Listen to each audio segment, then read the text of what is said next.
Current through the wire depends on A time as a I दिले बघा. आयची value दिली तुम्हाला किती 2 प्लस किती 3t. The charge that crosses through the wire in a 10 second. Time दिले तुम्हाला किती 10 सेकंदात किती चार्ज असेल असं. आय इज काय असतं चार्ज पर युनिट टाइम. मग काढायचं मला डीक्यू काढायला लावलं. डीक्यू काय आय इंटू dt इंटिग्रेशन करावं लागेल. इंटिग्रेशनची व्हॅल्यू आयची व्हॅल्यू दिलेली काय दिले 2 प्लस 3t इंटू काय dt काय होऊन जाईल 2t प्लस किती होऊन जाईल 3t square divide by 2. Limit किती दिलेलं आहे त्यांनी सांगितलंय 0 to 10 सेकंद मध्ये सांगा.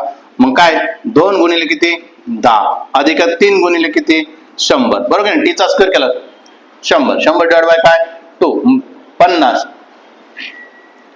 10 गुणिले 2 20 5 त्रिक 15 म्हणजे किती झाले 170 आणि युनिट येणार कुलम. Option number C.